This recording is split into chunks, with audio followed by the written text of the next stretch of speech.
Welcome back. History was made when the PIAA unanimously approves to add girls wrestling as a sport. J.P. McCaskey started the movement in 2020, becoming the first school to approve girls wrestling program. It took just a little over 3 years for the magic number of 100 schools to sponsor a girls wrestling program. I caught up with SanctionPA's Brooke Zumas on the exciting vote and how they help build the sport and the doors that are now open for girls in the Keystone State. So people have been working on growing girls wrestling and getting it sanctioned for really years.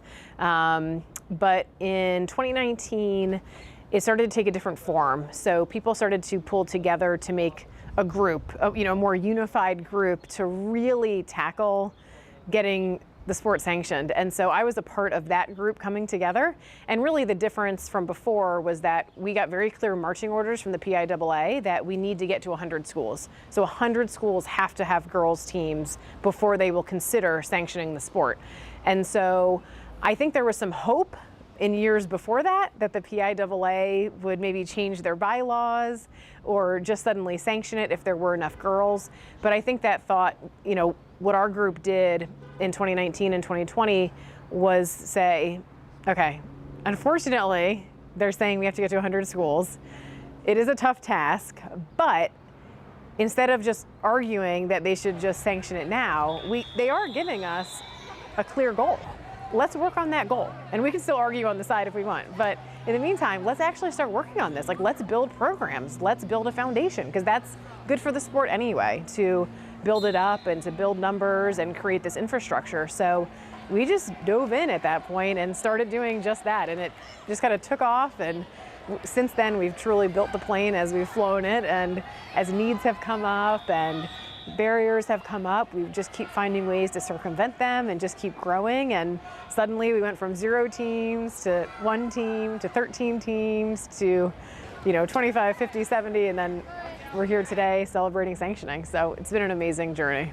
Just seeing this from 2020 when you had the first school at J.P. McCaskey to now at 111, what does that mean to you?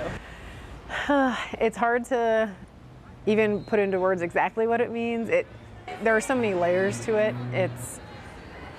It's humbling, it's surreal, it's exciting, incredibly exciting.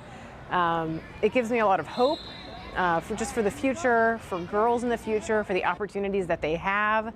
It gives me a lot of pride in this wrestling community because, again, they were given this task and they just did it, and that's how the wrestling community works, and they're amazing.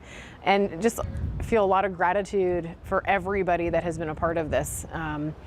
SanctionPA has been this group doing a lot of the work and putting in this time, but it only has worked because we have schools, we have coaches and wrestlers and ADs and parents. We have all these people that are contributing, and the movement would be nowhere. It would be at 0 schools if we didn't have all those people out there, and all of those people are a part of this movement. They've made today happen, and so I just have a lot of gratitude today that everyone was willing to do that work and to just grasp this goal and to make change happen in their own community. And by making change happen in their own community, they've made it happen across the state. Thanks to Brooke for her time. Gonna be a fun time seeing gold medals handed out to the best girl wrestlers in Pennsylvania at the States alongside the boys in the Giant Center. If you want to see or share any of our Sunday Sit Down interviews or Frenzy stories, simply go to our website, fox43.com.